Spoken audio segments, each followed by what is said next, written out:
Okay. Good evening, everyone. Good evening. Good afternoon. Good afternoon sir.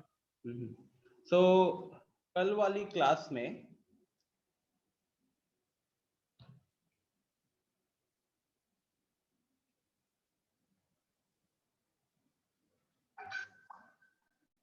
इसकी बात कर रहे हो आप? कौन सा वाला है ये? एग्जाम्पल 5?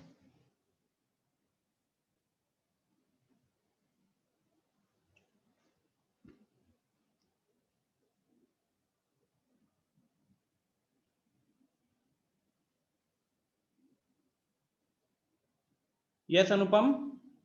सर सर आप जो कल वो सिलेबस भेजे थे उसमें फर्स्ट चैप्टर लिखे थे ऑफलाइन क्लास। हाँ, सर मतलब वही ना जो वैदिक मैथ पढ़ाए थे आप। नहीं नहीं, वो फर्स्ट चैप्टर नहीं था, वो तो हमारा कैलकुलेशन इंप्रूव करने के लिए था। अमृत सागर, कैमरा ऑफ कर लो। Thank you sir. First chapter तो आपका क्या कहते हैं, वो रैशनल नंबर्स है, जो कि हम ऑफलाइन क्लास में पढ़ेंगे। जो हमने वैदिक मैथ्स देखा था ना, वो तो हमारी कैलकुलेशन को इंप्रूव करने के लिए था। वो it is not a chapter, it was a tool जो कि हमको हर चैप्टर में कहीं ना कहीं हेल्प करेगा। ठीक है सर क्या यही सर यही। Good afternoon sir. हाँ प्रमेय, गुड आफ्टरनून, बोलिए।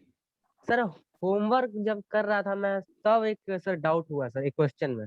हाँ, अभी मैं आपके होमवर्क के डाउट्स भी लेता हूँ। ठीक है, जस्ट Yes. अभी इनका पहले कौशिक का डाउट देख लेता हूँ, फिर होमवर्क के डाउट्स आप सबसे पूछूंगा। ठीक है, यस सर। ओके, म्यूट कर लीजिए तब तक सब कोई और। हाँ, सो एग्जांपल नंबर 5। अच्छा, 3x + 7 = 5x + 17। अब सब कोई सुनो यहाँ पे। हम पहले ना कौशिक, कल के मेनली जो दो कॉन्सेप्ट हमने डिस्कस किए थे, हम उसका रिवीजन करते हैं।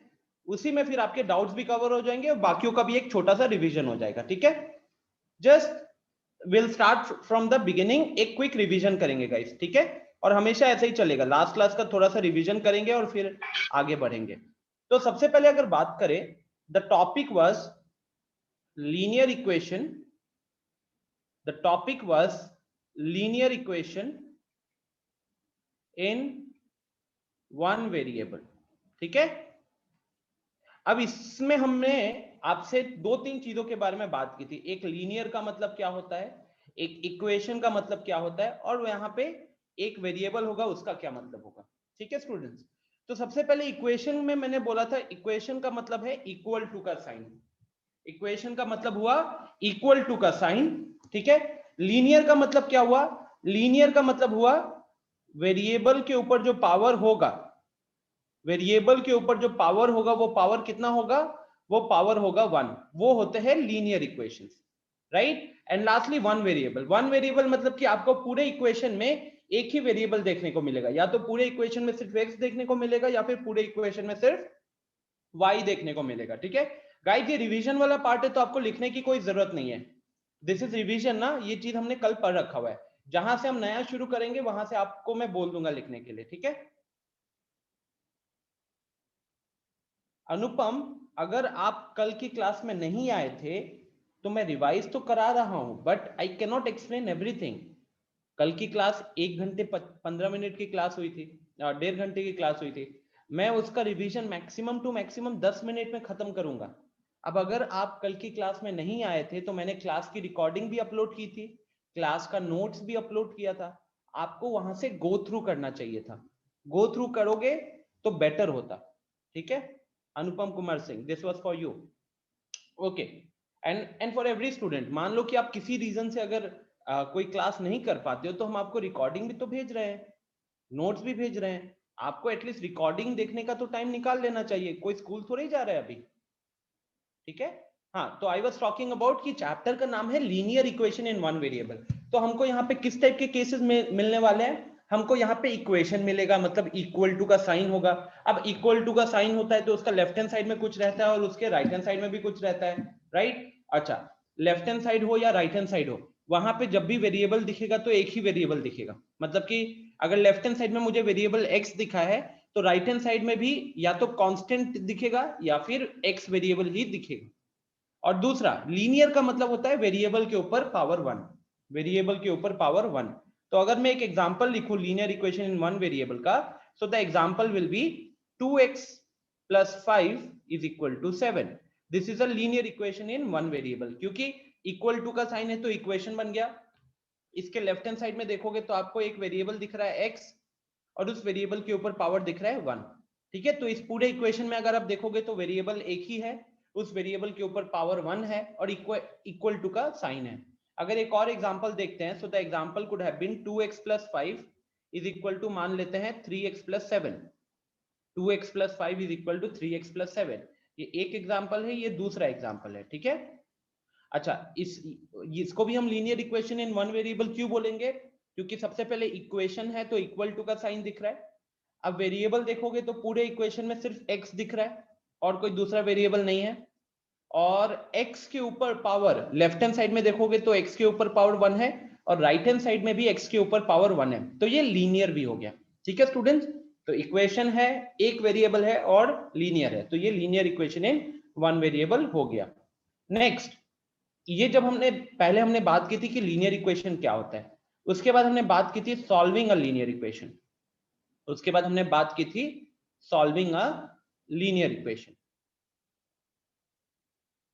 अभी सॉल्विंग अ लीनियर इक्वेशन में मैंने आप लोगों को छोटा सा कॉन्सेप्ट क्या बताया था? मैंने बोला था कि इसमें सिर्फ दो ही स्टेप होते हैं, कोई भी लीनियर इक्वेशन को सॉल्व करने के दो ही स्टेप होते हैं। पहला स्टेप क्या होता है? Bring all the variable terms. ठीक है, या फिर एकदम जैसे कल जिस लैंग्वेज में लिखा था अगर उसी लैंग्वेज में लिखूं तो ब्रिंग ऑल द वेरिएबल वाला terms, bring all the variable वाला terms on one side of the equation, on one side of the equation, मतलब कि सारा वेरिएबल वाला टर्म को हम लेफ्ट हैंड साइड लेकर आएंगे मान लो, और जो बाकी क्या बचेगा, एंड द कांस्टेंट वाला टर्म, एंड द कांस्टेंट वाला टर्म हम उसको कहां भेजेंगे?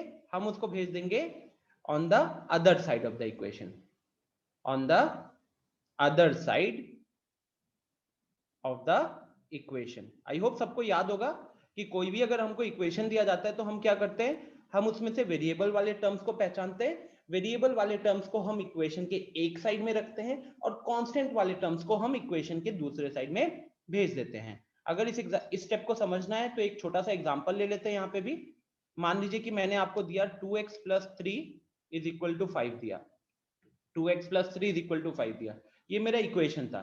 अगर हम स्टेप 1 को फॉलो करें तो स्टेप 1 के हिसाब से यहाँ पे स्टेप 1 के हिसाब से ये वेरिएबल वाला टर्म ये होगा 2x होगा। ठीक है, 2x हमारा वेरिएबल वाला टर्म होगा और ये क्या होंगे, तो ये मेरा कांस्टेंट होगा, 3 मेरा कांस्टेंट है, 5 भी मेरा कांस्टेंट वाला टर्म है। कांस्टेंट किसको बोलते हैं स्टूडेंट्स? जहां पे वेरिएबल नहीं दिखता वहां पे हम बोलते हैं कि वो कांस्टेंट है। ठीक है, तो उस हिसाब से स्टेप 1 क्या कहता है? स्टेप 1 कहता है कि वेरिएबल वाला टर्म को एक साइड पे रखिएगा और कांस्टेंट्स को दूसरे साइड पे रखिएगा। तो अभी अगर आप देखोगे तो वेरिएबल मेरा लेफ्ट हैंड साइड पे है, एक कांस्टेंट मेरा राइट हैंड साइड पे है, और ये जो 3 है ये 3 मेरा लेफ्ट हैंड साइड पे है। तो कहने के लिए 3 जो है वो वेरिएबल वाला टर्म के साथ है। तो हमको क्या करना होगा, हमारे लिए बेस्ट ऑप्शन क्या होगा? हम इस 3 को भेज देंगे राइट हैंड साइड, हम इस 3 को भेज देंगे राइट हैंड साइड। ठीक है, अमृत कह रहा है कि सर थोड़ा जोर जोर से बोलिए। क्या मेरी आवाज आप लोगों को क्लियर नहीं है students? Am I audible? Because मैंने अपने वाईफाई से कनेक्ट किया हुआ है, माइक यूज कर रहा हूं, तो आई थिंक आवाज एकदम क्लियर होनी चाहिए।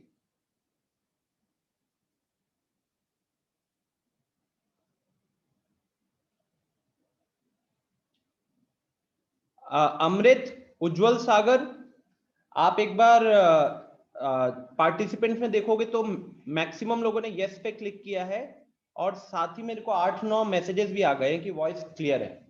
तो उज्जवल, अमृत, आपके वहां पे इंटरनेट थोड़ा सा वीक होगा, इसीलिए आपको आवाज की दिक्कत हो रही होगी। और अगर आवाज आपको थोड़ा लो लग रहा है, क्लियर है लेकिन लो लग रहा है, तो ईयरफोन्स यूज करो, ईयरफोन्स यूज करो, बेटर होगा। सो यहाँ पे फिर हमारा प्रोसेस क्या होता है कि हम यहाँ पे 3 जो है 3 को हम राइट साइड भेज देंगे। अब जब आप एक कांस्टेंट को राइट साइड भेजते हो ना, तो साइन चेंज हो जाता है। जैसे यहाँ पे +3 था, राइट साइड में भेजोगे तो ये क्या हो जाएगा, राइट साइड में भेजोगे तो ये हो जाएगा -3। ठीक है, अब ये 5 - 3 कितना हो जाएगा, 5 - 3 हो जाएगा 2। तो मेरा फर्स्ट स्टेप को सॉल्व करने के बाद मेरे पास फाइनली क्या आया, मेरे पास फाइनली आया 2x = 2। फर्स्ट स्टेप को सॉल्व करने के बाद मेरा फाइनली क्या आया, 2x = 2। I hope this is clear to every student. Process क्या है, सिंपली जो भी इक्वेशन हमको दिया गया होगा उसमें हम वेरिएबल वाला टर्म को एक साइड में कर देंगे एंड कांस्टेंट वाला टर्म को दूसरे साइड में कर देंगे। तो ये एक एग्जांपल था। एक और एग्जांपल समझ लेते हैं। इस एग्जांपल में क्या था, इस एग्जांपल में वेरिएबल एक ही साइड दिख रहा था, बट हो सकता है कि 2x + 3 तो लिखा हुआ है, ठीक है, लेकिन दूसरे साइड में 3x या मान लो 4x + 5 लिखा हुआ है, 4x + 5 लिखा हुआ है या 15 लिखा हुआ है। ठीक है, तो अब यहां पे भी हमारा प्रोसेस क्या कहता है, हमारा प्रोसेस चेंज नहीं होगा। पहले आप देखो कि क्या ये एक लीनियर इक्वेशन है। स्टूडेंट्स यस और नो पे क्लिक करके बताओ, जो मैंने अभी सेकंड वाला लिखा है 2x + 3 = 4x + 15, is this a linear equation? Simply yes और नो पे क्लिक करके बताओ, is this a linear equation?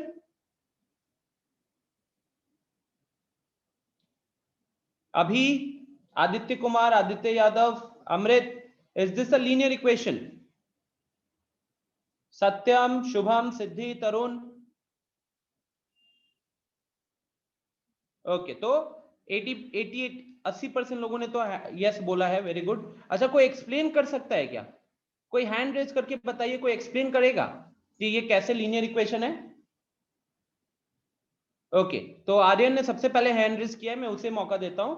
Aryan unmute कीजिए एक बार खुद को। Yes sir. आर्यन बताओ ये कैसे linear equation in one variable है? सर ये इक्वल टू हो गया तो उससे हम क्या बोलते हैं, इक्वेशन बन गया।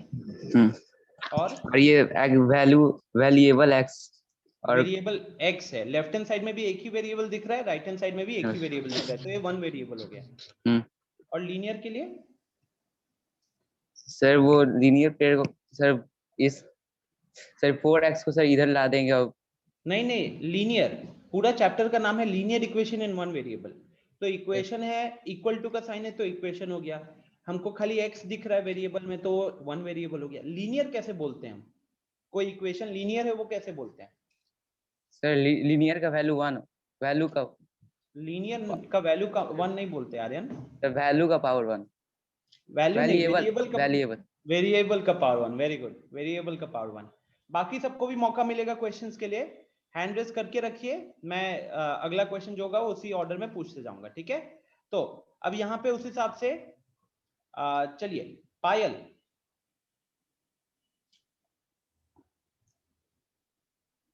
हाँ पायल अनम्यूट कीजिए, आपने हैंड रेज किया था। Yes sir. पायल, अभी मेरे को स्टेप 1 के अकॉर्डिंग अब यहाँ पे क्या करना चाहिए? सर स्टेप 1 के अकॉर्डिंग जो वेरिएबल्स हैं हम लोग के, जैसे 2x और 4x को एक जगह लाएंगे। तो कहाँ और लाना जो चाहते हो, लेफ्ट हैंड कांस्टेंट, साइड या राइट हैंड साइड लेना चाहते हो? Sir left hand side. Left hand side, तो लेफ्ट हैंड साइड में तो 2x ऑलरेडी प्रेजेंट है, हमको 4x हम लेफ्ट हैंड साइड लाएंगे। अगर 4x को लेफ्ट हैंड साइड लाएंगे तो क्या हो जाएगा? सर साइन चेंज हो जाएगा, -4x। -4x हो जाएगा, वेरी गुड। इसके बाद कांस्टेंट को हम दूसरे साइड भेजना चाहते हैं, तो Yes, sir. 15 तो पहले से ही राइट हैंड साइड में प्रेजेंट है, अगर हम इस 3 को राइट हैंड साइड में भेजेंगे तो क्या होगा? -3 हो जाएगा। -3 हो जाएगा, right, perfect. Thank you Payal, very good. Next, thank you sir. Okay, starting में आई थिंक कौशिक ने डाउट पूछा था मेरे से। कौशिक, यहाँ पे कोई डाउट है आपको? क्योंकि जो आपका डाउट था क्वेश्चन का वो कहीं ना कहीं इसी जैसा था, तो बोलो यहाँ तक कोई डाउट है? नो सर, अब सर नहीं, अब सर समझ में आ गया। समझ में आ गया, ठीक है। यस सर, तो ये पहले सर finally- एक साइड सर दोनों को सर भेजना, फिर एक साइड उसको भेजना है। हाँ, मतलब स्टेप एकदम क्लियर है। अब दो केसेस होते हैं, या तो एक ही वेरिएबल है एक साइड पे, या दोनों साइड पे एक एक वेरिएबल है। दोनों ही केस में हमारा स्टेप सेम होता है। हम कोशिश यही करते हैं कि वेरिएबल वाले जितने भी टर्म्स है उनको इक्वेशन के एक साइड ले आएंगे, और कांस्टेंट वाले जितने भी टर्म्स है उसको हम इक्वेशन के दूसरे साइड में भेज देंगे, ठीक है? ओके तो सर। ये हो गया -2x = 12। अच्छा, मैं भी एक बार सबका हैंड डाउन कर रहा हूं ताकि अगर किसी का कोई डाउट होगा ना तो वो मेरे से पूछ सकेगा। किसी को कोई डाउट है इस स्टेप में? Any student? Ujjwal, yes Ujjwal पूछिए। सर एक बार और ये 2x वाला एक्सप्लेन कर दीजिए ना। यहाँ पे क्या दिक्कत हो रही है ये बताओ, क्योंकि लास्ट क्लास का ही ऊपर बेस पे कहाँ पे दिक्कत हो रही है?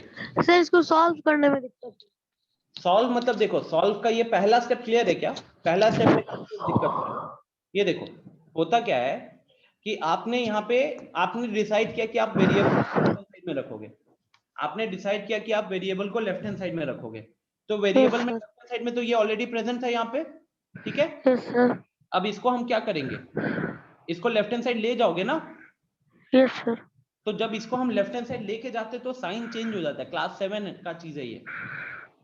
जब इसको हम लेफ्ट हैंड साइड ले जाते हैं तो साइन चेंज हो जाता है, ठीक है। तो इसीलिए यहाँ पे प्लस 4x को जब लेफ्ट हैंड साइड लेकर आए हैं तो क्या बन गया, वो बन गया -4x।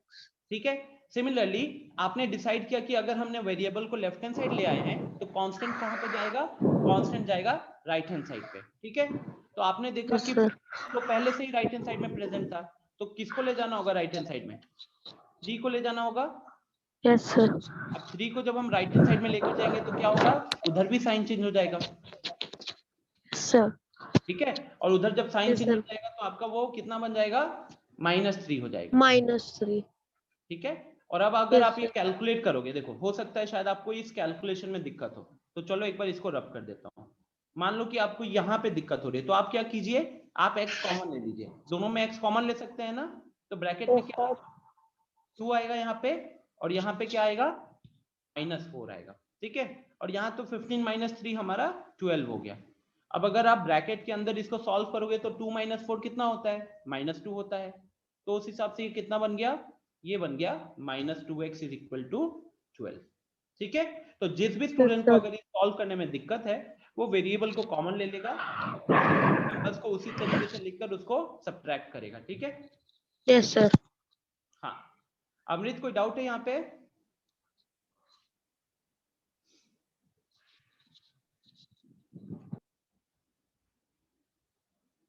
चलो पायल, अभी वो क्वेश्चन भी कर दूंगा। मुझे कल किसी स्टूडेंट ने भी ये सेम क्वेश्चन व्हाट्सएप पे पूछा था। चलो, तो आई बिलीव ये स्टेप 1 सबको क्लियर हो गया। अच्छा, स्टेप 1 क्लियर होने के बाद हमारा स्टेप 2 क्या होता था? स्टेप 2 लिखते हैं अब यहाँ पे। तो स्टेप 2 होता था स्टूडेंट्स कि हम we make the coefficient of x, make the coefficient of x as 1। तो हम x के कोफिशिएंट को क्या बनाएंगे, हम x के कोफिशिएंट को 1 बनाएंगे। गोलू हैंड रेस किए हो, पूछो क्या पूछना है आपको।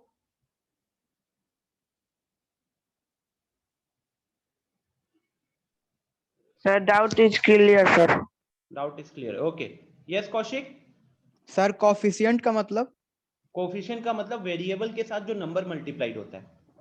जैसे कि अगर आप देखोगे ये जैसे पहला टर्म है तो यहाँ पे 2x वेरिएबल के साथ लगा, ये वेरिएबल वाला टर्म है, तो x के साथ क्या नंबर मल्टीप्लाइड दिख रहा है हमको, यहाँ पे 2 दिख रहा है। तो इस टर्म में अगर हम x का कोफिशिएंट बोलेंगे तो 2x हो जाएगा, ठीक है। नहीं, Okay, 2x sir. नहीं बोलोगे, सिर्फ नंबर वाला पार्ट बोलोगे। 2 सिमिलरली यहाँ पे 2x वाला टर्म दिख रहा है, यहाँ पे भी x का कोफिशिएंट क्या हो जाएगा, 2 हो जाएगा। 2 यहाँ पे 4x है, यहाँ पे तो x का 4 कोफिशिएंट क्या होगा, 4 होगा। 4 अच्छा यहाँ देखो, यहाँ -2x है, यहाँ पे x का कोफिशिएंट क्या होगा, 2 नहीं -2 बोलेंगे। अगर माइनस दिख रहा है तो माइनस बोलेंगे, ठीक है। Okay sir. हाँ, तो स्टेप 1 सबको समझ में आ गया था। अब मुझे स्टेप 1 के बाद स्टेप 2 करना है। तो ये देखो, पहला एग्जांपल जो लिया था मैंने, तो पहला एग्जांपल में हमको ये मिला था, राइट, 2x = 2 मिला था। तो अगर मैं अभी 2x = 2 को उठाऊं, ये जो मैंने पहला एग्जांपल लिया था, अब यहाँ पे मुझे x का कोफिशिएंट 1 करना है। तो x का कोफिशिएंट 1 करने का मतलब क्या हुआ, इस बार मेरे को ना ये क्रॉस मल्टीप्लाई करना पड़ेगा। क्रॉस मल्टीप्लाई का मतलब होता है कि इसको भी मेरे को राइट साइड भेजना है। लेकिन जब एडिशन सब्ट्रैक्शन में क्या होता है, 7th में आपको बताया गया होगा कि एडिशन या सब्ट्रैक्शन में जब हम लोग लेफ्ट हैंड साइड या राइट हैंड साइड जब साइड चेंज करते हैं तो साइन चेंज हो जाता है। जैसे कि प्लस के साथ होता है, दूसरे साइड भेजा तो वो माइनस के साथ हो जाता है, ठीक है। लेकिन जब बात होती है इसका, क्या कहते हैं, जब बात होती है मल्टीप्लिकेशन में कोई चीज है और उसको हम राइट हैंड साइड भेजना चाहते हैं, तो अगर वो मल्टीप्लाइड है तो राइट साइड के डिनोमिनेटर में चला जाएगा। जैसे कि इसकी बात करें, इसको मैं ये कहने के लिए अभी 2 into x is equal to 2 है, मैं x का कोफिशिएंट को 1 बनाना चाहता हूँ। x का कोफिशिएंट को 1 बनाने का मतलब यहाँ पे क्या हुआ स्टूडेंट्स, कि मैं ये 2 को हटाना चाहता हूँ। इस 2 को हटाने के लिए हम क्या करेंगे, हम इस 2 को दूसरे साइड में भेजेंगे। तो जब आप इस 2 को यहां भेजोगे ना तो ये 2/2 हो जाएगा। ये 2/2 हो जाएगा जिसकी वैल्यू है 1। मान लो यहाँ पे 2x के जगह पे 3x इज इक्वल टू 2 लिखा होता, तो अगर हम 3 को दूसरे साइड में भेजना चाहते, 3 को दूसरे साइड में भेजना चाहते तो x कितना हो जाता, x हो जाता 2 डिवाइडेड बाई 3। ओके, सिमिलरली अगर आप ये देखोगे, सेकंड एग्जांपल में हमारा आया था -2x is equal to 12। Second example में हमारे पास आया था -2x इज इक्वल टू 12। यहां पे भी सेम फंडा लगेगा, x के साथ क्या दिख रहा है अभी, -2 इसका कोफिशिएंट है, तो -2 को मुझे दूसरे साइड में भेजना है, तो ये 12 डिवाइडेड बाई -6 हो जाएगा। अब 12 डिवाइडेड बाई -6 में अगर आप कैंसिल करोगे तो 12/6 क्या होता है, ये 12/6 हो गया 2, और ये माइनस के कारण हमको x का वैल्यू कितना मिलेगा, यहां से हमको x का वैल्यू मिलेगा -2, हमको x का वैल्यू मिलेगा -2। कोई दिक्कत यहां तक? Very simple.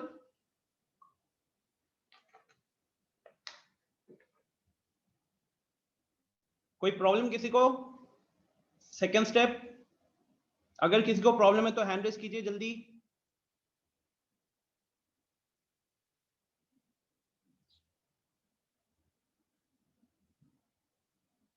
यस आदित्य पूछिए।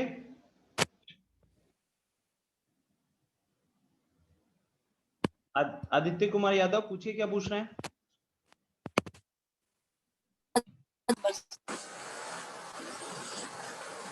रिपीट कर दीजिए। अच्छा, मैं कह रहा हूं कि यहाँ पे अगर मैं, देखो आप ये लॉजिक लगा सकते हो, 2x इज इक्वल टू 2 है, मुझको ये 2 नहीं चाहिए, मुझे इस 2 को दूसरी साइड में भेजना है, तो मैं क्या करूंगा, मैं दोनों इक्वेशन में 2 से डिवाइड कर दूंगा। क्या किया मैंने यहाँ पे, divide both sides by 2, divide both sides by 2। तो उसके बाद क्या हुआ, उसके बाद ये वाला 2 और ये वाला 2 कैंसिल हो गया, यहाँ पे भी ये वाला 2 और ये वाला 2 कैंसिल हो गया, तो यहाँ पे x का वैल्यू हमको क्या मिला, वहां से x का वैल्यू मिला 1। ठीक है ना, सबसे आसान तरीका। मान लो किसी को क्रॉस मल्टीप्लाई करने में दिक्कत होती है, तो हमको जो भी चीज हटाना है, अगर वो मल्टीप्लाइड है तो हम क्या करेंगे, हम पूरे इक्वेशन को उसी से डिवाइड कर देंगे, पूरे इक्वेशन को उसी से डिवाइड कर देंगे। ठीक है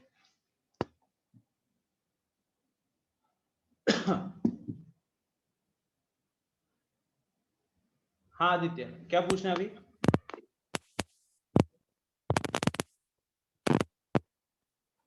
आदित्य आवाज आ रही है, क्या हो गया? तो डाउट क्लियर हो गया सर। ओके आदित्य कुमार, आपने हैंड रेस किया, आप बताओ क्या पूछना है आपको। अमृत क्या पूछना है? सर ये -2x है, तो ये x का वैल्यू निकालने के लिए यहाँ पे -6 के जगह पे -2 ना लिखेंगे? ओ सॉरी सॉरी सॉरी सॉरी, ये ना, ये 12 डिवाइडेड बाई -2 होगा, तो ये -6 आ जाएगा। थैंक यू यार। यस। और यस अमृत, क्या पूछना आपको?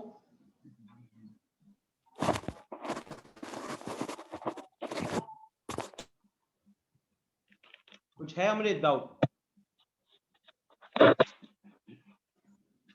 हैंड रेस करते हो, उसके बाद मैं अनम्यूट का ऑप्शन देता हूं और उसके बाद कुछ नहीं बोलते हो। You are making a fool of yourself, right? चलो, आई एम म्यूटिंग एवरीवन। सो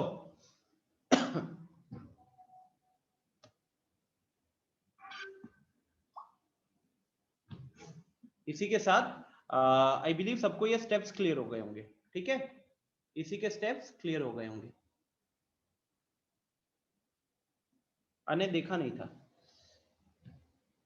तो ये हमने कहीं ना कहीं कल ये बात की थी, राइट? कल हमने यही चीज बात की थी। हाँ आदित्य, हैंड रेस किए, बताओ। सर होमवर्क पे चलिए ना। क्या? होमवर्क।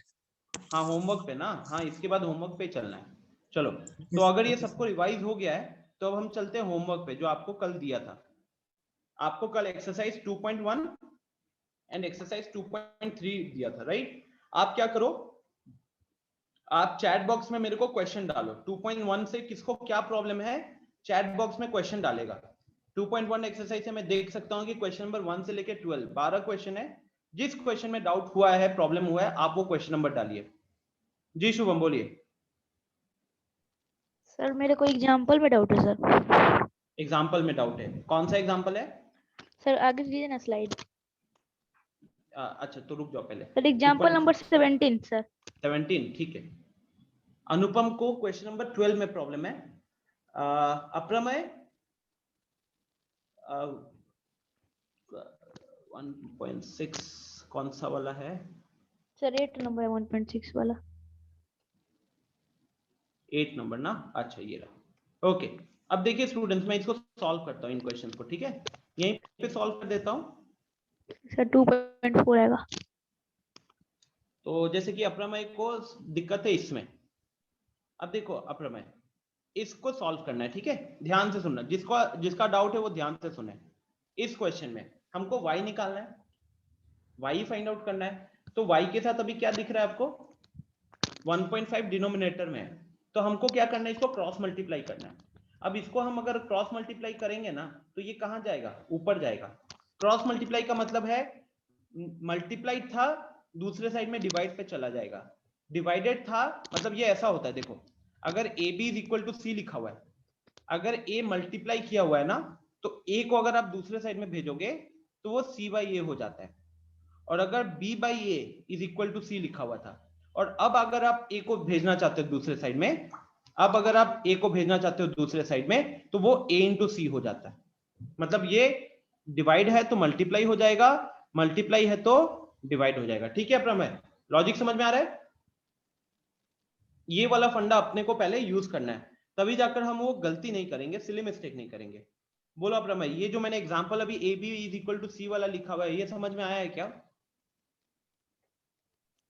यस सर, समझ में आ गया। हाँ, तो उस हिसाब से हम यहाँ पे क्या करेंगे, 1.5 को हम 1.6 के साथ मल्टीप्लाई करेंगे, ठीक है? Yes, अब ये 16 और 8 24 हो सर जाएगा, 2.4 आएगा आंसर। 2.4 हो जाएगा, 2.4। ठीक है? हाँ थैंक यू। डन। उसके बाद केतन ने मेरे को पूछा है अभी क्वेश्चन नंबर, कौशिक ने 7 पूछा है, आर्यन ने 9 पूछा है। ओके, तो देखो जिसका 7 में डाउट है इस क्वेश्चन को, 2x by 3 is equal to 18 है। आप सबसे पहले क्या करोगे, आप जो नीचे का 3 दिख रहा है, उस नीचे का 3 को आप राइट हैंड साइड भेजोगे, नीचे वाला 3 को राइट हैंड साइड भेजोगे तो वो मल्टीप्लाई हो जाएगा, 18 इंटू 3 हो जाएगा। और उसके बाद 18 इंटू 3 होता है 54, या फिर आप नहीं भी लिखना चाहते हो तो कोई दिक्कत नहीं है। अब ये जो x के साथ 2 लगा हुआ है, इसको भी क्रॉस मल्टीप्लाई करना होगा, तो अभी ये x के साथ मल्टीप्लाइड है, तो जब दूसरे साइड में भेजोगे तो डिवाइड में चला जाएगा, डिनोमिनेटर में चला जाएगा। तो 18 इंटू 3/2, ठीक है? 18 इंटू 3/2।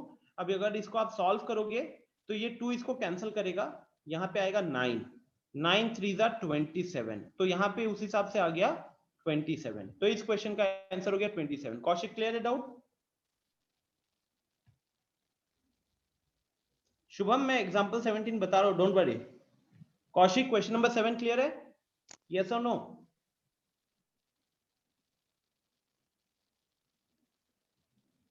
ठीक है। यस आदित्य, अमृत, क्या पूछना है आप लोगों को?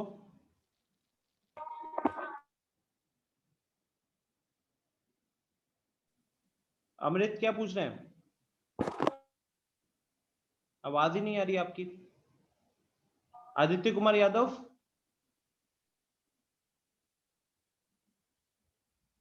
ये ऐसे हैंड रेज करके यार अनम्यूट करने का ऑप्शन दे रहा हूं, फिर कुछ नहीं कह रहे हो। आदित्य कुमार यादव एंड अमृत, दोबारा आप लोगों को मैं अनम्यूट नहीं करूंगा, you are wasting the time of the class. जी कौशिक पूछिए। सर आ गया सर समझ में। ओके ग्रेट ग्रेट, मैंने मैसेज देख लिया था आपका।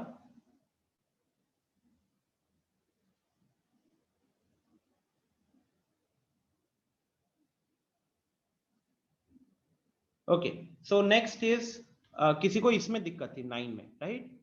इसको देखो, यहाँ पे क्या है, ये -9 जो दिख रहा है, मेरा टारगेट यहाँ पे क्या होना चाहिए, वेरिएबल को एक साइड रखेंगे, कांस्टेंट को दूसरी साइड रखेंगे।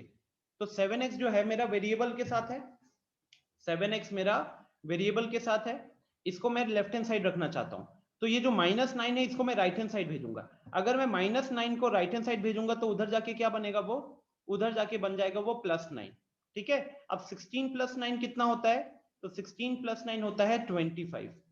नेक्स्ट, अब ये 7x का वैल्यू अगर आप देखोगे तो 7x = 25 आया है। मुझे यहां से x निकालना है, x का कोफिशिएंट को 1 करना होगा। स्टेप ये जो मैंने किया ये मेरा स्टेप 1 हो गया। अब मैं स्टेप 2 करना चाहता हूं। स्टेप 2 के मुकाबले क्या करना होगा, 7 को दूसरे साइड भेजना है। अभी क्योंकि ये x के साथ मल्टीप्लाइड है तो दूसरे साइड जब ये जाएगा तो ये क्या हो जाएगा, ये डिनोमिनेटर में आ जाएगा। अभी 7 के साथ मल्टीप्लाइड है, 7 के साथ न्यूमरेटर में है, तो जब दूसरे साइड में भेजोगे तो ये दूसरे साइड के डिनोमिनेटर में आ जाएगा। तो ये मेरा फाइनल आंसर होगा क्वेश्चन नंबर 9 का। ये मेरा फाइनल आंसर होगा क्वेश्चन नंबर 9 का। Is this clear? जिसका भी डाउट था?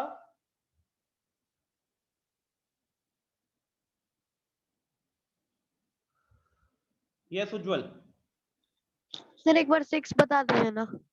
तो चैट में लिखो, वो बता दूंगा। शुभम क्या पूछना आपको? सर इसको डेसिमल में चेंज करेंगे ना सर? जरूरी नहीं है, डेसिमल में चेंज करने की जरूरत नहीं है। क्वेश्चन अगर बोलता है तो ही करते हैं, वरना ऐसे ही छोड़ देते हैं। ठीक है? Okay sir. हाँ। और सर तो मिक्स्ड में? मिक्स में भी सेम, आप उसको नॉर्मल फ्रैक्शन में कन्वर्ट करके छोड़ देना। ओके सर, जब तक थैंक यू क्वेश्चन सर। हमको नहीं बोलता है ना कि फाइंड इन डेसिमल, हम नहीं करते, क्योंकि उसमें तो हमारा ही टाइम बर्बाद होता है। ठीक है?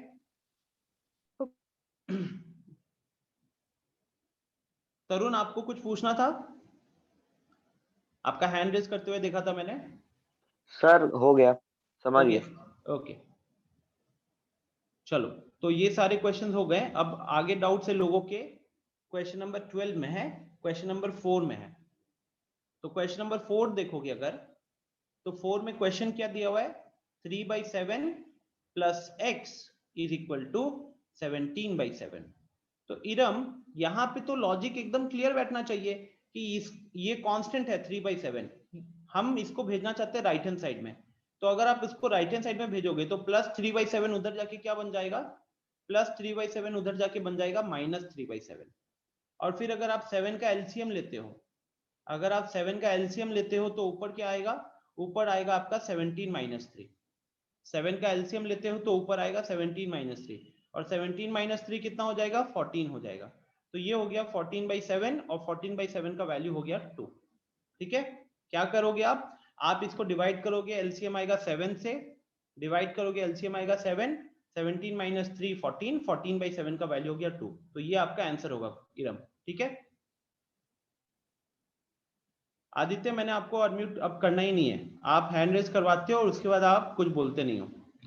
क्वेश्चन नंबर 12, जिन जिन लोगों को क्वेश्चन नंबर 12 में डाउट है, तो यहाँ पे ये जो कांस्टेंट दिख रहा है 1, इस 1 को हम दूसरे साइड में भेजेंगे। तो इस 1 को दूसरे साइड में भेजेंगे तो ये क्या होगा, +1 है तो उधर जाके बन जाएगा -1। फिर जब आप इसको सॉल्व करोगे, एलसीएम लोगे, तो एलसीएम आएगा 15 का। 15 का एलसीएम आया, यहाँ पे 7 है, और ये 1 के कारण ये बन जाएगा 1 × 15 -15 हो गया इधर। तो फाइनली ये कितना हो गया, 7 - 15 हो गया -8, -8 डिवाइडेड बाई 15। ठीक है? तो ये मेरा स्टेप 1 हो गया, क्योंकि स्टेप 1 के बाद अगर आप देखोगे तो अभी x/3 एक जगह दिख रहा है, वेरिएबल वाला टर्म, और -8/15 हमारा कांस्टेंट वाला टर्म है, ये मेरा दूसरा साइड में हो गया। ठीक है? अब हमको यहाँ से x का वैल्यू फाइंड आउट करना है। तो x का वैल्यू फाइंड आउट करने के लिए हम क्या करेंगे, ये जो 3 दिख रहा है मेरे को, ये जो 3 दिख रहा है x के नीचे डिनोमिनेटर में, इसको हम राइट साइड भेजेंगे। तो अब ये क्रॉस मल्टीप्लाई होगा। क्रॉस मल्टीप्लाई में मैंने बोला है कि जो चीज न्यूमरेटर में होता है, क्रॉस मल्टीप्लाई होकर दूसरे साइड में डिनोमिनेटर में चला जाता है। यहाँ पे ये डिनोमिनेटर में है तो क्रॉस मल्टीप्लाई होकर कहाँ चला जाएगा, ये चला जाएगा न्यूमरेटर की तरफ। तो ये हो गया आपका -8/15 इंटू 3। तो -8 इंटू 3 कितना होता है? -24। 8 3 24, माइनस लगा दिया। तो ये मेरा फाइनल आंसर होगा, ये मेरा फाइनल आंसर होगा। बोलो अब क्लियर है ये चीज? जिन जिन लोगों को क्वेश्चन नंबर 12 में डाउट था, जिन जिन लोगों को क्वेश्चन नंबर 12 में डाउट था, इज दिस क्लियर नाउ? हाँ, थोड़ा सा कैंसलेशन होगा वहां पे। -24/15 जो लिखा है ना, तो ये 3 से कैंसिल होता है ऊपर नीचे, ये 3 से कैंसिल होता है ऊपर नीचे। जैसे अगर देखोगे तो ये 8 3 24 होता है और ये 5 3 15 होता है। तो उस हिसाब से ये -8 डिवाइडेड बाई 5 हो जाएगा, -8 डिवाइडेड बाई 5 हो जाएगा। और किसी का कोई क्वेश्चन मिस तो नहीं कर गया मैं? क्योंकि बहुत सारे मैसेजेस आए थे।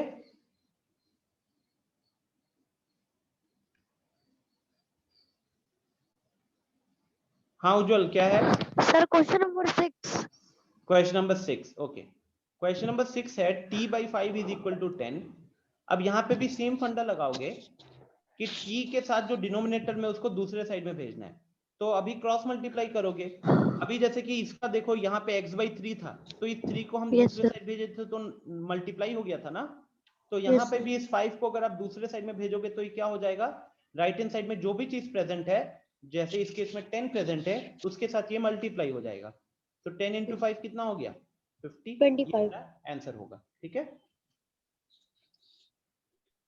और किसी के कोई डाउट्स हैं? हैंड रेज कर सकते हो, बताओ। Any question, anyone? क्लियर?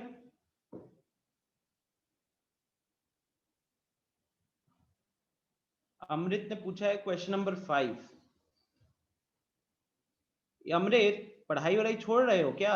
ये 6x = 12, आई थिंक इसमें से सबसे आसान क्वेश्चन यही होगा। 6x = 12। यहाँ पे अगर हम x को अकेला रखना चाहेंगे तो 6 को दूसरे साइड में भेजोगे तो 12 डिवाइड बाई 6 कितना हो जाएगा? 12 डिवाइड बाई 6 2, खत्म। सबसे आसान क्वेश्चन था ये इधर।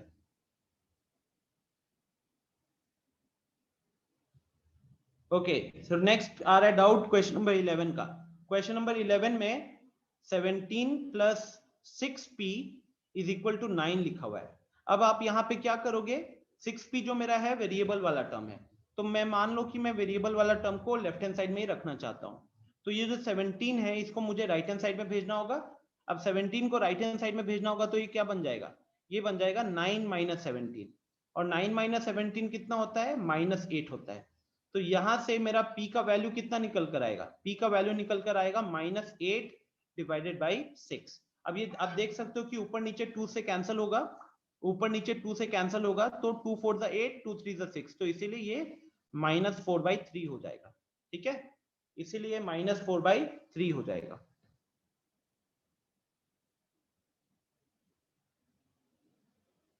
यस सिद्धि, एग्जैक्टली।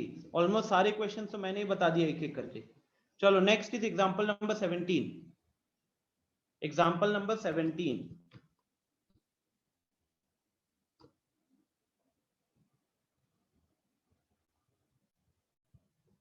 अच्छा, जो लोग एग्जांपल नंबर 17 पूछ रहे हो, मैंने अभी तक वहां पे पढ़ाया ही नहीं है। अभी तो उस टाइप के क्वेश्चंस में आपको समझाऊंगा, फिर ना सॉल्व करोगे आप, जैसे इसकी बात कर रहे हो, राइट? कुछ लोगों को इसमें दिक्कत हुई है। अब देखो,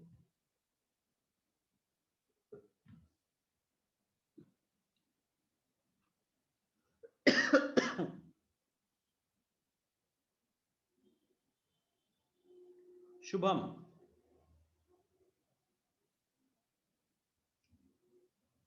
चलो मैं फटाफट शुभम को ही डाउट है एग्जांपल नंबर 17 में, उसको फटाफट कवर करता हूं। देखिए शुभम, कोशिश क्या होती है कि पहले तो आप इसको सिंप्लीफाई करोगे। सिंप्लीफाई जैसे कि 5x तो वैसे ही लिखा हुआ है, माइनस, अब ये 2 मल्टीप्लाई होगा इस ब्रैकेट के साथ, तो जब आप मल्टीप्लाई करोगे तो 2 इसके साथ भी मल्टीप्लाई होगा और 2 इसके साथ भी मल्टीप्लाई होगा। तो 2 × 2x कितना हो जाएगा? 4x हो जाएगा, और उसके आगे माइनस का साइन है। और उसके बाद देखो ये -2 जो है और यहाँ पे -7 है, जब -2 को -7 के साथ मल्टीप्लाई करोगे तो कितना हो जाएगा?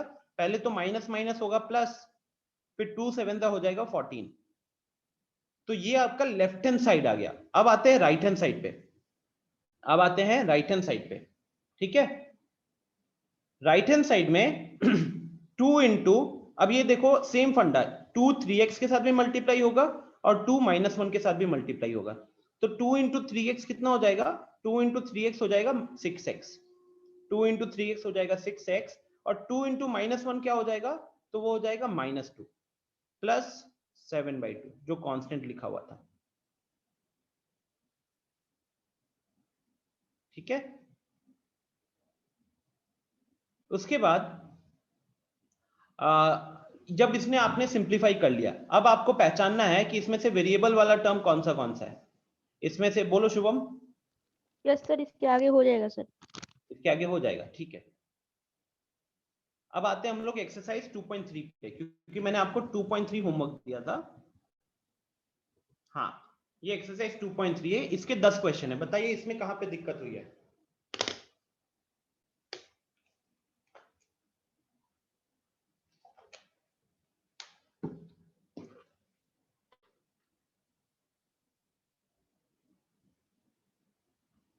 तो 6 आ रहा है, 7 आ रहा है, 8 आ रहा है, 9 आ रहा है, 10 आ रहा है। ओके चलो देखते रहो। यहाँ पे सबसे पहले मैं 6 को सॉल्व करता हूं। तो 6 को सॉल्व करेंगे तो उसका लेफ्ट हैंड साइड है 8x + 4, उसका राइट हैंड साइड देखो 3 इंटू x - 1 है। आप लोगों से गलती क्या होती है, लोग यहाँ पे 3 इंटू x - 1 लिखा हुआ रहता है, तो ये होगा मल्टीप्लाई करने के बाद 3x - 3, मल्टीप्लाई करने के बाद ये हो जाएगा 3x - 3। लोग यहाँ पे उसको क्या लिख देते हैं जल्दी जल्दी में, कोई 3x - 1 लिख देता है, कोई 3x - 1 लिख देता है। ठीक है, तो इसीलिए पॉसिबल नहीं है। तो अब जब मल्टीप्लाई करोगे आप तो ये क्या होगा, 3x - 3, 3x - 3, उसके बाद आएगा +7। ठीक है, इसको फर्दर आगे सॉल्व करते हैं। तो ये देखो, ये वेरिएबल वाला टर्म है, ये वेरिएबल वाला टर्म है। तो हम स्टेप 1 अगर फॉलो करेंगे तो स्टेप 1 क्या बोलता है, वो बोलता है कि आप लेफ्ट हैंड साइड में लेकर आओ। तो मैं यहाँ पे लेफ्ट हैंड साइड में लेकर आऊंगा किसको? लेफ्ट हैंड साइड में लेकर आऊंगा मैं 3x को। तो 3x को जब मैं लेफ्ट हैंड साइड में लेकर आऊंगा तो क्या होगा, -3x बन जाएगा, -3x बन जाएगा। और ये जो +4 दिख रहा है, इस +4 को राइट हैंड साइड भेजेंगे, कांस्टेंट वाला टर्म है। साथ ही साथ अगर आप यहां पे देखो तो ये -3 + 7 कितना हो गया, -3 + 7 हो गया आपका +4, और इस +4 को भी हम दूसरे साइड भेजेंगे तो वो भी बन जाएगा -4। तो ये 4 - 4 अल्टीमेटली कितना हो गया, 0 हो गया। तो 5x =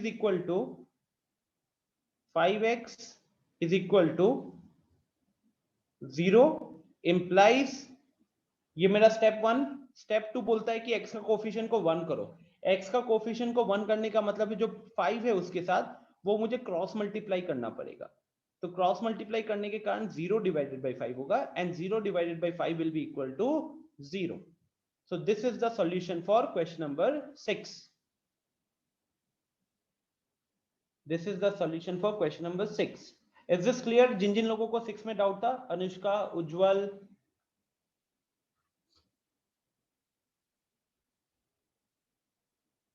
लॉजिक समझ में आया ना? 5x = 0, 5 को दूसरे साइड भेजोगे तो 0 / 5 होगा।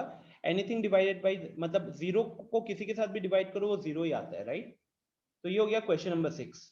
नोट कर लो जल्दी से, अगर कोई दिक्कत है तो आगे बढ़ेंगे हम लोग।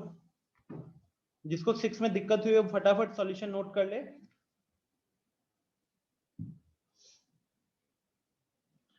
लॉजिक क्या है, कांस्टेंट वाला जो टर्म है 3x, इसको हम लेफ्ट हैंड साइड लेकर जाएंगे, क्योंकि कांस्टेंट वाले टर्म्स को हम एक साइड ले जाते हैं और मतलब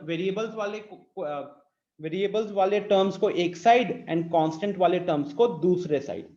हमने डिसाइड किया कि हम सारे वेरिएबल्स को लेफ्ट हैंड साइड में ही रखेंगे। तो अगर हम सारे वेरिएबल्स को लेफ्ट हैंड साइड में ही रखना चाहते हैं तो उस केस में 3x को जब लेफ्ट हैंड साइड भेजोगे तो -3x हो जाएगा। तो 8x - 3x इसलिए बनेगा 5x, और अगर +4 को दूसरे साइड भेजोगे तो वहां पे 0 हो जाएगा। तो 5x इसीलिए 0 हो रहा है। ठीक है आदित्य, इसीलिए 0 हो रहा है। अब ये -3 + 7 ये सब करना तो आप ही को है। Next question number 7। Question number 7 देखोगे, मुझे किसी ने कल व्हाट्सएप पे पूछा था, x is equal to 4 divided by 5 into 4 divided by 5 into x plus 10। ठीक है आदित्य कुमार, गलती से कैमरा बार बार ऑन कैसे हो जाता है ना? यहाँ पे लॉजिक क्या होगा? लॉजिक यही होगा कि हम ये कह सकते हो कि जब आप इसको सिंप्लीफाई करोगे तो पहले 4/5 से मल्टीप्लाई करो, 4/5 से मल्टीप्लाई करो तो 4/5 इंटू एक्स प्लस 4/5 इंटू 10 हो जाएगा। ठीक है, उसके बाद आगे ये 5 इस 10 को कैंसिल करेगा तो 2 हो जाएगा। ठीक है, और हम ये वेरिएबल वाला टर्म है तो इसको हम लेफ्ट हैंड साइड लेकर आ रहे हैं, तो 4/5x को लेफ्ट हैंड साइड लेकर आएंगे तो -4/5x बन गया। और यहाँ पे देखो 4 2 8 हो रहा है। अभी लेफ्ट हैंड साइड को और सिंप्लीफाई करना है तो एलसीएम लेना पड़ेगा। एलसीएम होगा 5 का, तो यहाँ पे क्या बन जाएगा 5x minus 4x, 5x minus 4x। अब 5x माइनस 4x कितना होता है? वो होता है simple x। 5x minus 4x होता है simple x। x divided by 5 कितना हुआ? 8 हो गया। x डिवाइडेड बाई 5 8 हो गया, तो यहाँ से x का वैल्यू कितना निकल कर आया? x का वैल्यू निकल कर आया 5 इंटू 8 40। फिर से रिपीट करता हूँ, सबसे पहले जो राइट हैंड साइड वाला पार्ट है उसको हमने मल्टीप्लाई किया, ब्रैकेट्स रिमूव किए। ब्रैकेट्स रिमूव करने के लिए 4/5 को आपको ब्रैकेट के अंदर वाले हर एक टर्म से मल्टीप्लाई करना होगा, तो इसलिए 4/5x प्लस 4/5 इंटू 10 बना। अब ये 10 और 5 कैंसिल करेंगे तो 2 होगा। अब ये क्योंकि हमारा कौन सा टर्म था? वेरिएबल वाला टर्म था, इसको लेफ्ट हैंड साइड ले गए तो ये -4/5x बन गया। तो x minus 4/5x is equal to 8 हुआ, और यहाँ से x का वैल्यू निकल कर आया सॉल्व करके 40। यहाँ से x का वैल्यू निकल कर आया 40। क्लियर है क्या Aditya, Golu? Question number 7 clear?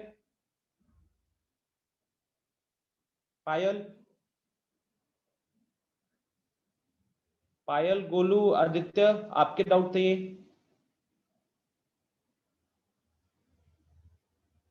ठीक है, आगे बढ़ते हैं फिर। अब आएगा 8। कुछ को 8 में दिक्कत थी। 8 में भी लॉजिक देखोगे तो क्या है? 2x divided by 3 plus 1 is equal to 7x divided by 15 plus 3। यहाँ पे भी अगर हम लॉजिक देखेंगे तो हमारा लॉजिक क्या बोलेगा? हमारा लॉजिक बोलेगा कि हमको वेरिएबल्स को एक साइड रखना है। तो मान लो कि 7x/15 वाला जो टर्म है उसको हम लेफ्ट हैंड साइड लेकर आते हैं, तो लेफ्ट हैंड साइड लेकर आओगे तो ये क्या बन जाएगा? -7x/15, और इस +1 को हम राइट हैंड साइड भेजेंगे, तो +1 को राइट हैंड साइड भेजेंगे तो ये -1 हो जाएगा। ठीक है, अब यहाँ पे एलसीएम लेंगे तो एलसीएम होगा 15 का, फिर ये सिंप्लीफाई करना है यहाँ पे, तो ये 10x minus 7x this is equal to 2। ठीक है, this is equal to 2। Then 10x minus 7x कितना हो गया? वो हो गया 3x। So 3x/15 is equal to 2 हुआ। अब यहाँ से 15 को पहले क्रॉस मल्टीप्लाई करोगे, या फिर आप ये भी कर सकते हो कि आपने जब 3x/15 हुआ तो आपने देखा कि 3 और 15 ऊपर नीचे से थोड़ा कैंसिल हो जाएगा, यहाँ पे बचेगा 5, तो आपके पास बचा x divided by 5 is equal to 2, और फिर आपने x को अकेला करने के लिए स्टेप 2 फॉलो करने के लिए 5 को क्रॉस मल्टीप्लाई कर दिया, तो ये 5 इंटू 2 हो गया। 5 इंटू 2 इज 10।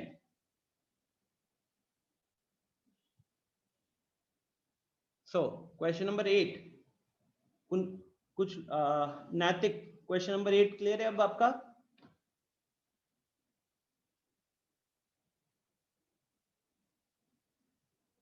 अमृत, आपका तो इस क्वेश्चन में डाउट भी नहीं था, इस क्वेश्चन में तो आपका डाउट भी नहीं था, फिर आप रिपीट करने के लिए क्यों कह रहे हो?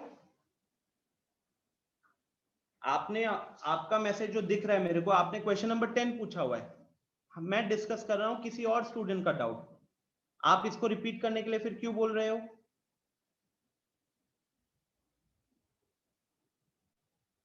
आपने सॉल्व किया होगा ना, क्योंकि आपने मेरे से अलग क्वेश्चन पूछा हुआ है। इस तरीके से नहीं चलता है। आपने सॉल्व किया, आंसर आया, ठीक है। Next question number 9। Question number 9 आपने अमृत मेरे को क्वेश्चन नंबर 10 पूछा हुआ है, ठीक है, क्वेश्चन नंबर 10 पूछा हुआ था, तो इसका मतलब है आपसे बाकी क्वेश्चन सॉल्व हुआ होगा। अब अगर मैं किसी स्टूडेंट का क्वेश्चन नंबर 8 का डाउट सॉल्व कर रहा हूँ, वो डिस्कस कर रहा हूँ, आप कह रहे हो उसको समझ में आ गया जिसका डाउट था, अब आप कह रहे हो कि सर रिपीट कीजिए, समझ में नहीं आया, टाइम वेस्ट करवा रहे हो आप। आपसे जब सबसे पूछा गया कौन से क्वेश्चन में डाउट है बताइए, तो लोगों ने अपना क्वेश्चन दिया है। थोड़ा सा इन सब चीजों को ध्यान रखो। 9, क्वेश्चन नंबर 9, क्वेश्चन नंबर 9 में 2y plus 5/3 is equal to 26/3 minus y, ये सॉल्व करना है। अब ये जो y दिख रहा है वेरिएबल है, इसको हम लेफ्ट हैंड साइड भेजेंगे, वेरिएबल को हम लेफ्ट हैंड साइड भेजेंगे, तो माइनस y को लेफ्ट हैंड साइड भेजोगे तो क्या बन जाएगा, वो प्लस y बन जाएगा। और जो 5/3 है, ये 5/3 को हम राइट हैंड साइड भेजेंगे, तो ऑलरेडी यहाँ पे 26/3 प्रेजेंट था, 5/3 को जब राइट हैंड साइड में करोगे तो कितना हो जाएगा, -5/3 हो जाएगा। तो 2y प्लस y कितना हो गया, 2y प्लस y हो गया 3y। और यहाँ पे अगर आप देखोगे तो यहाँ पे एलसीएम है 3 का, ऊपर होगा 26 - 5 विच इज 21, 26 - 5 इज 21। ठीक है, अब अगर हम इसको थोड़ा सा सॉल्व करते हैं तो आप देख सकते हो कि this 3 and this 21 will get cancel, तो ये 21/3 7 होता है, तो इसीलिए यहाँ पे 7 आएगा। अब 3y इज इक्वल टू 7 हुआ, 3y इज इक्वल टू 7 हुआ, तो यहाँ से y का वैल्यू निकल कर आएगा 7/3, y का वैल्यू निकल कर आएगा 7/3। ठीक है, so this is the final answer for this question. Ananya, is this clear? Aditya Kumar, is this clear? आपके डाउट थे क्वेश्चन नंबर 9 में,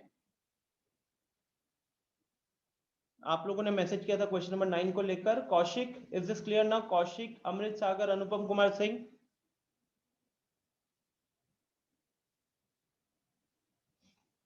ठीक है, देख रहे हो ना, हमेशा प्रोसेस एक ही है। प्रोसेस क्या है, प्रोसेस यही है कि हम वेरिएबल्स को एक साइड करना चाहते हैं और कांस्टेंट्स को दूसरे साइड करना चाहते हैं, वेरिएबल्स को एक साइड, कांस्टेंट्स को दूसरे साइड। सत्यम मिश्रा, नाम भी दिख जाता है स्क्रीन पे कि कौन ये लाइन कर रहा है। चलो मैंने ऑप्शन बंद कर दिया है। Okay, question number 10, last question. Question number 10 है 3m is equal to 8m minus 8/5, 8m minus 8/5, right? So 3m is equal to 5m minus 8 divided by 5। अगर आप यहाँ पे भी सेम लॉजिक देखोगे तो 5m जो है वो कांस्टेंट वेरिएबल वाला टर्म है, तो हम इसको लेफ्ट हैंड साइड भेजेंगे, लेफ्ट हैंड साइड भेजोगे तो प्लस 5m है, उधर जाकर वो -5m बन जाएगा, और यहाँ पे हमारे पास क्या बचेगा, यहाँ पे हमारे पास बचेगा -8 डिवाइडेड बाई 5। अब 3m - 5m कितना हो गया, 3m - 5m हो गया -2m, m कॉमन लो तो ब्रैकेट में 3 - 5 होगा, 3 - 5 का वैल्यू -2 होता है। This is equal to -8 divided by 5। अब अगली चीज हम क्या करते हैं, अगली चीज हम m का कोफिशिएंट को 1 बनाना चाहते हैं, स्टेप 2। तो m का कोफिशिएंट को 1 बनाने के लिए हमको क्या करना होगा, हमको क्रॉस मल्टीप्लाई करना पड़ेगा। तो क्रॉस मल्टीप्लाई करोगे तो ये -2 कहाँ चला जाएगा, -2 अभी m के साथ मल्टीप्लाइड है न्यूमरेटर में, तो क्रॉस मल्टीप्लाई करने के कारण ये कहाँ पे आ जाएगा, ये आ जाएगा डिनोमिनेटर में, ये आ जाएगा डिनोमिनेटर में। अब अगर आप देखोगे तो ये माइनस माइनस प्लस हो जाएगा, और साथ ही साथ ये 2 और ये 2 कैंसिल करके 4 बनेगा। तो इसी से हमारा फाइनल आंसर आया m is equal to 4 divided by 5। फिर से रिपीट करता हूं, यहाँ पे सबसे पहले मैंने वेरिएबल वाला टर्म को लेफ्ट हैंड साइड लेकर गया, 3m पहले से लेफ्ट हैंड साइड में था, 5m को लेफ्ट हैंड साइड भेजा तो -5m बना। अब 3m - 5m मेरा -2m हो गया, और लेफ्ट राइट हैंड साइड में -8/5 था, दोनों फिर -2 को हमने किया क्रॉस मल्टीप्लाई, -2 को क्रॉस मल्टीप्लाई किया तो उसके बाद m का वैल्यू निकल कर आया 4/5, वहां से m का वैल्यू निकल कर आया 4/5।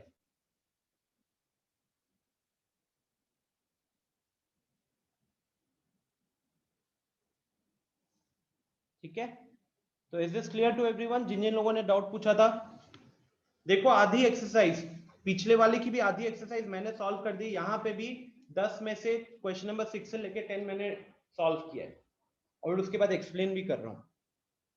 थोड़ा सा सीरियसली क्वेश्चंस को सॉल्व करो, क्योंकि बहुत सारे यहाँ पे रिपीटेशंस थे, अगर आपने एग्जांपल्स को अच्छे से किया होता तो यहाँ पे दिक्कत नहीं होती।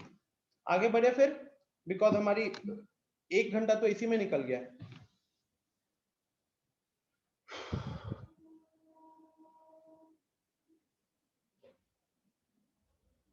अप्रमय, क्या ये क्वेश्चन क्लियर है?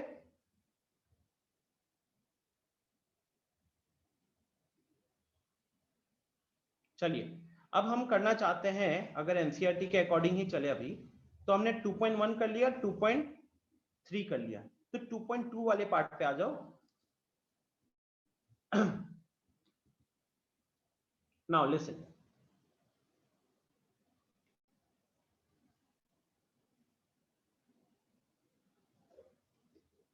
अब आपको हम काम देंगे एक्सरसाइज 2.2 वाला। एक्सरसाइज 2.2 में क्या है,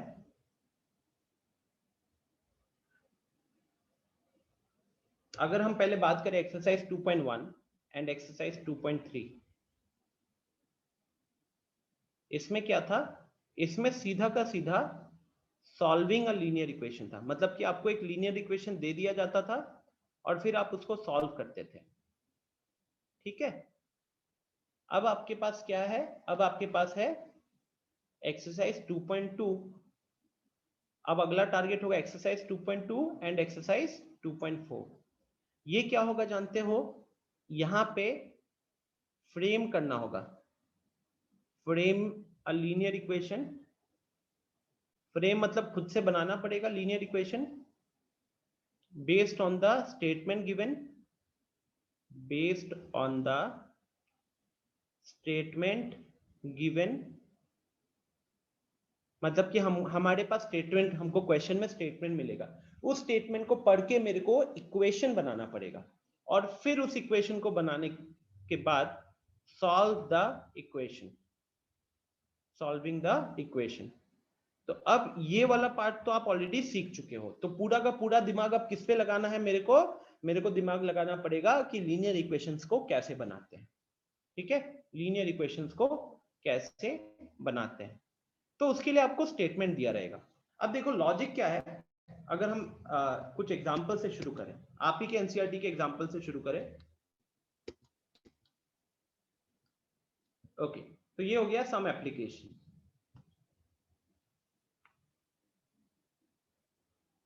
जी शुभम। सर आप हर एक टॉपिक सर एनसीईआरटी से ही करवाओगे सर क्या? क्या सर आप बुक का सर हर एक टॉपिक एनसीईआरटी से कराओगे? देखो, एनसीईआरटी अभी एक स्टैंडर्ड बुक है और इसके अलावा क्वेश्चन सॉल्व करने के लिए हम अवंती के मॉड्यूल से आपको होमवर्क्स वगैरह देंगे, और कुछ एक्स्ट्रा कॉन्सेप्ट अगर है जो एनसीईआरटी में नहीं है उसको भी मैं कवर करूंगा। बट शुरुआत हम लोग एनसीईआरटी से करेंगे, बिकॉज आप में से शायद ही कोई होगा जो एनसीईआरटी फॉलो नहीं करता। स्टैंडर्ड बुक है, ऑलमोस्ट सबके पास रहती है। इसके अलावा यस सर, मेरे पास अभी एनसीईआरटी बुक है सर, मेरे पास है अभी एनसीईआरटी। हाँ ठीक है।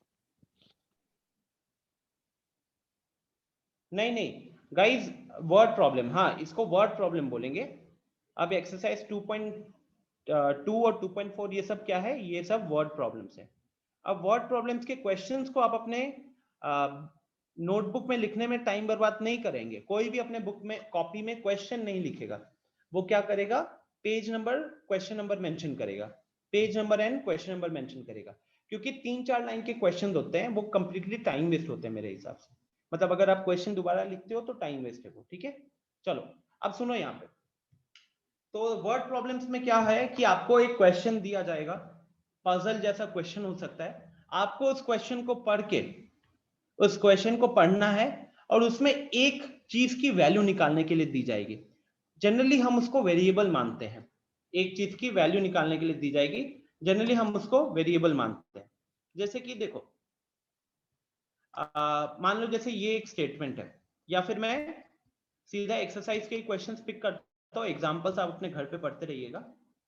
हाँ, तो देखो ये जैसे क्वेश्चन नंबर 1 है, सबको एक बार क्वेश्चन नंबर 1 को पढ़ो, आपके स्क्रीन पे है। सबको क्वेश्चन नंबर 1 को पढ़ो, आपके स्क्रीन पे है।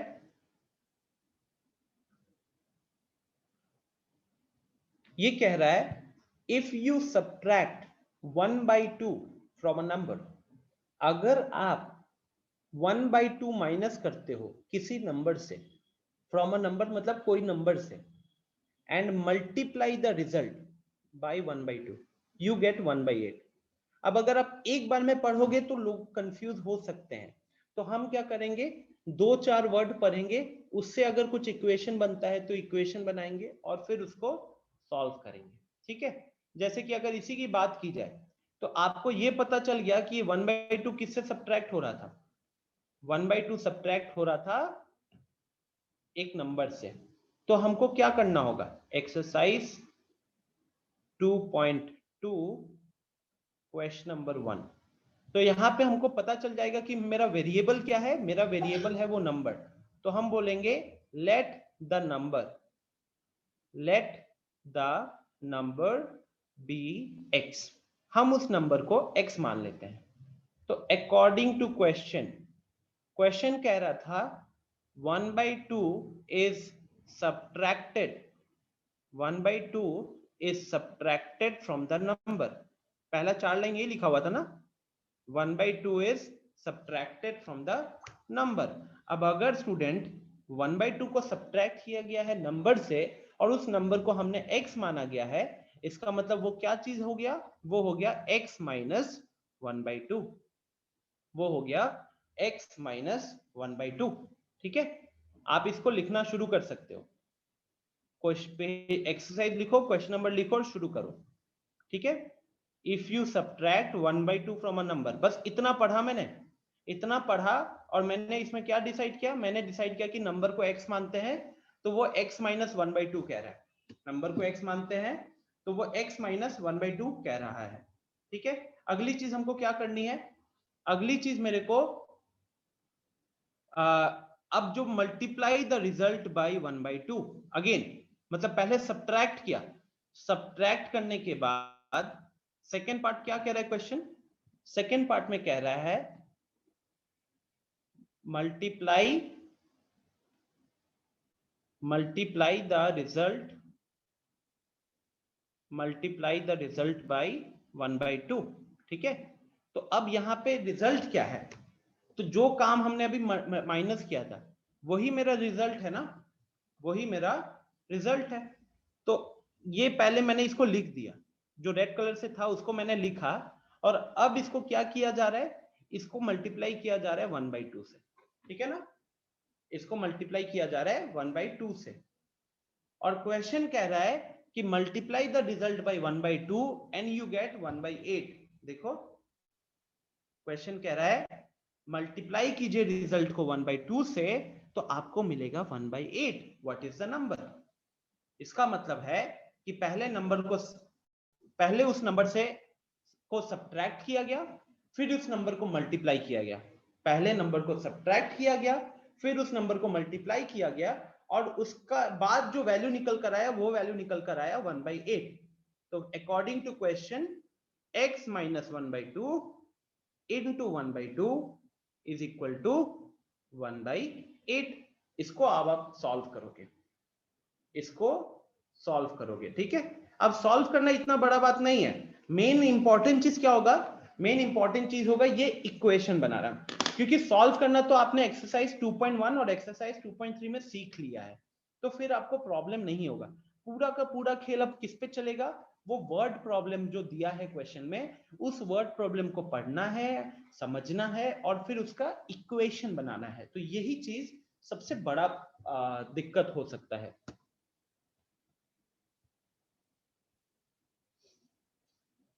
आंसर जो भी होगा आप, ये सॉल्यूशन में आप पे छोड़ता हूं, ये सॉल्यूशन में आप पे छोड़ता हूं। एक और एग्जांपल लेता हूं, क्योंकि देखो वर्ड प्रॉब्लम में क्या होता है ना, देखो जब हम एक्सरसाइज 2.1 और 2.3 कर रहे थे, हमने क्या देखा कि हर क्वेश्चन में 2 ही स्टेप लग रहा है, वेरिएबल्स को एक साइड, कांस्टेंट को एक साइड, पहला स्टेप, और दूसरा स्टेप होता है जहां पे हम वेरिएबल के कोफिशिएंट को 1 करते हैं, जहां पे हम वेरिएबल के कोफिशिएंट को 1 करते हैं। लेकिन आपको अलग अलग क्वेश्चंस मिले तो अलग अलग चीजें आपने सीखी। वर्ड प्रॉब्लम में भी क्या होगा, सारे स्टेटमेंट एक दूसरे से थोड़े थोड़े अलग अलग होते रहेंगे। हमें क्या करना है, हमको अलग अलग क्वेश्चंस को सॉल्व करके अपना मैथमेटिकल स्किल्स को यहाँ पे इंप्रूव करना होगा। आपको यहाँ पे डिसीजन लेना पड़ेगा कि क्वेश्चन पढ़ने के बाद कौन सा, किसको हम वेरिएबल मानेंगे, किसको एक्स मानेंगे।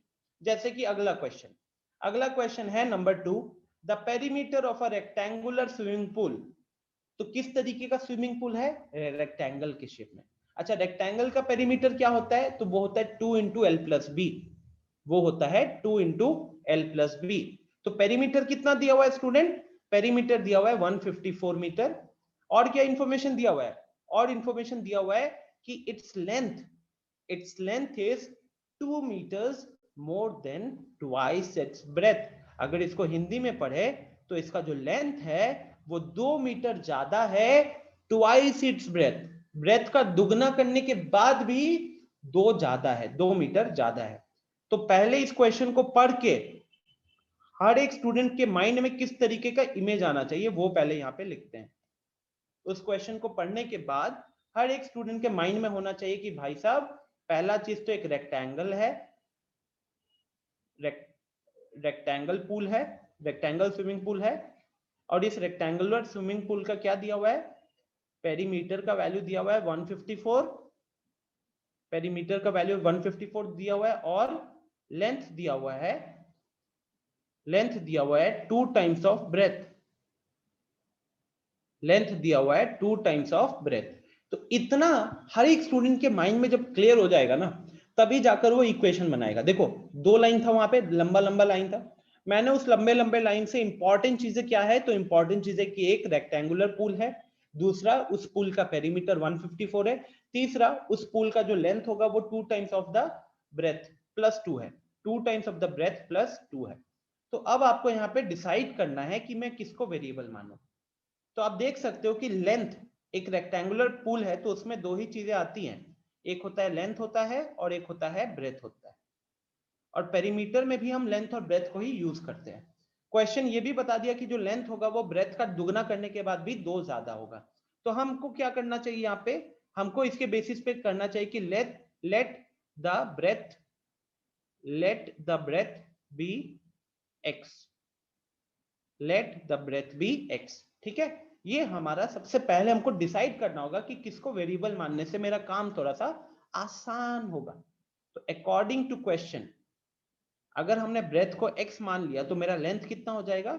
लेंथ हो जाएगा 2 into x plus 2, 2 into x plus 2। ये कैसे? क्योंकि ब्रेथ जो लेंथ का इक्वेशन है, लेंथ का इक्वेशन है 2 इंटू ब्रेथ प्लस 2। अब ब्रेथ की जगह पे x रख दिए हैं तो इसीलिए 2x प्लस 2 हो जाएगा। ठीक है, तो अब मेरा ब्रेथ का वैल्यू है x और मेरा लेंथ का वैल्यू है x प्लस 2। अब आपको पेरीमीटर वाला चीज अभी तक हमने यूज नहीं किया। पेरीमीटर क्या होता है एक रेक्टेंगल का? पेरीमीटर होता है कितना? l प्लस बी होता है। पेरीमीटर का मतलब लेंथ प्लस ब्रेथ का डबल होता है। यहां पे लिखने पे ध्यान मत दो, अभी पहले सुन लो, क्लास खत्म होने वाली है, फाइल दे दूंगा, आप वहां से लिख लीजिएगा। तो उस हिसाब से लेंथ का वैल्यू कितना है? लेंथ का वैल्यू है 2 इंटू एक्स प्लस 2, ऑलरेडी यहाँ पे देखिए निकाल चुके हैं। और ब्रेथ का वैल्यू कितना है? तो ब्रेथ का वैल्यू है x, ब्रैकेट क्लोज्ड, इंटू 2। अब यहाँ पे 2x प्लस एक्स कितना हो गया? तो 2x प्लस एक्स हो गया 3x, 2x प्लस एक्स हो गया 3x, और ये प्लस 2 इंटू 2। ये मेरा पेरीमीटर भी किसके टर्म्स में आ गया? पेरीमीटर भी आ गया x के टर्म्स में।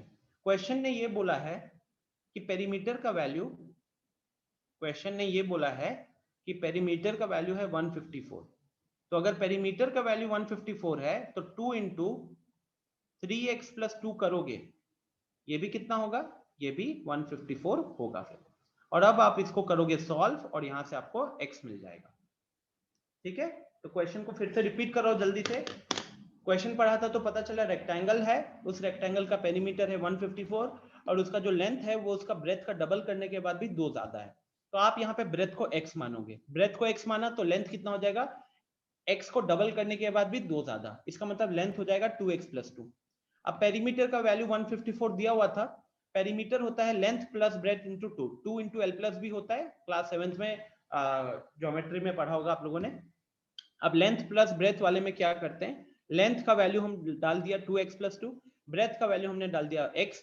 अब ब्रैकेट के अंदर देखोगे तो 2x प्लस x हो गया 3x, तो वहीं से वो बन गया 3x प्लस 2 इंटू 2। अब क्योंकि पेरीमीटर का वैल्यू 154 दिया था तो हमने 3x प्लस 2 इंटू 2 को 154 किया, वो बॉक्स बना दिया है। अब आप उस इक्वेशन को सॉल्व करोगे और आपका x का वैल्यू आ जाएगा। ठीक है, मेंसुरेशन या मेंसुरेशन। हाँ शुभम, कुछ पूछना है क्या? नो सर, पहले का ऐसा था सर, डाउन। अच्छा, ठीक है। तो स्टूडेंट्स फिर मैं यहीं पे क्लास को एंड करता हूँ। इट्स 4:15, मेरी अगली क्लास है 4:30 पे। आई होप आपको समझ में आ गया होगा। अब आपको होमवर्क क्या करना है मैं आपके व्हाट्सएप ग्रुप पे इन्फॉर्म कर देता हूँ, ठीक है? और ये फाइल भी मैं आपके व्हाट्सएप ग्रुप पे भी डाल देता हूँ। क्लियर है? तो थैंक यू एवरीवन, मिलते हैं अगली क्लास में। होमवर्क जो दूंगा उसको जरूर सॉल्व कीजिएगा और टाइम लगा के थोड़ा सॉल्व कीजिएगा ताकि आपके डाउट्स कम निकले। वीडियो की रिकॉर्डिंग भी आपको मिल जाएगी ताकि आपको कोई दिक्कत होगी तो आप दोबारा उसको चेक करोगे। ठीक है, you welcome Anupam, bye Kaushik, bye Tarun, you welcome.